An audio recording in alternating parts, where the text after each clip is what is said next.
Bà nhà chùm rệt xô bộ ngoài bộ này tại tạm đàn nằm rồi chնọt khmái và lời xin thúc chنọt dùn chân chút mà. Sầmรับថ្ងៃនេះថ្ងៃទី25ខែ12ឆ្នាំ2021ហើយបងមានលេខមួយចំនួនសម្រាប់ចែកជូនបងមានលេខកំសាន្តបាទសម្រាប់ថ្ងៃនេះមក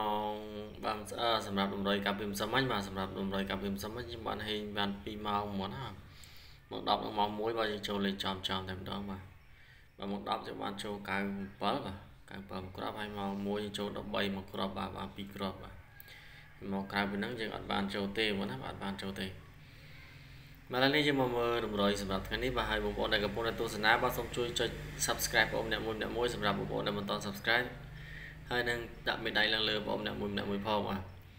ឡូវយើងមកមើលតម្រុយសម្រាប់ថ្ងៃនេះបាទមក10:35នាទីថ្ងៃនេះបាទបងប្អូនជួបខ្ទង់20បាទជួប20គឺ27 28បាទ27 28បាទមានលេខ128គុណបាទ128គុណបាទហើយសម្រាប់ម៉ោង1បាទសម្រាប់ម៉ោង1ថ្ងៃនេះបងជួបខ្ទង់40បាទអូ40បាទ48 49បាទ48 49បាទ3លេខគឺ149គុណបាទ149គុណ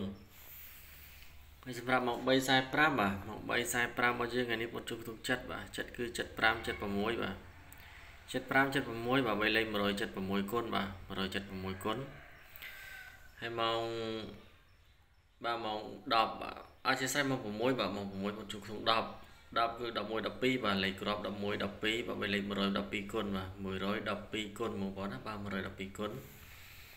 ហើយសម្រាប់ម៉ោងចុងក្រោយបាទម៉ោងចុងក្រោយម៉ោង7:45នាទីបាទម៉ោង7:45នាទីថ្ងៃនេះបងជួបទុំ0បាទ0គឺ0809បាទ0809បាទលេខគឺ109គុណបាទ109គុណមកណាបាទ109គុណ